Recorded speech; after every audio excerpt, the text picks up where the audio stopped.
itu yang mendorong perekonomian. Jadi bukan mereka problemnya bukan ample liquidity, malas karena ada sistem yang mereka manfaatkan untuk mengambil keuntungan tanpa risiko yang banyak.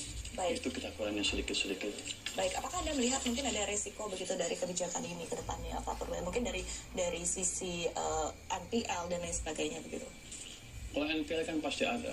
Kayak begini, waktu pertumbuhan ekonomi meningkat, biasanya keuntungan perusahaan-perusahaan atau yang pinjam juga bagus. Jadi ketika awal seperti ini harusnya semuanya bagus, NPL-nya justru turun.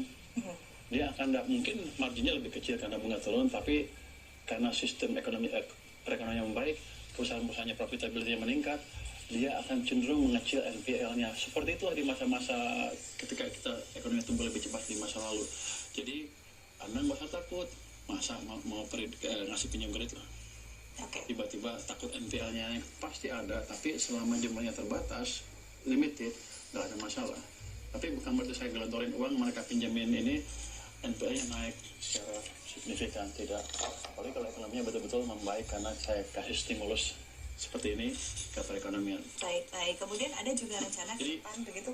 Orang takut sambang kan, karena mereka bilang takut menyalurkan pinjaman segala macam. Tapi saya lihat dengan ini harusnya profitability bank naik kencang.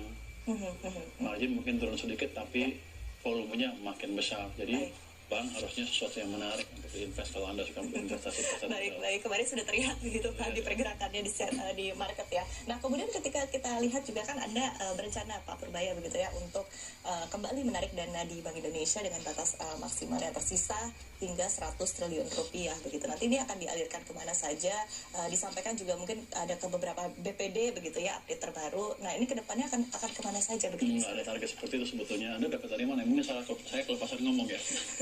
Tapi gini, itu hanya cash management biasa. Saya akan lihat berapa yang jumlahnya pas ditaruh di perbankan dan berapa di bank sentral.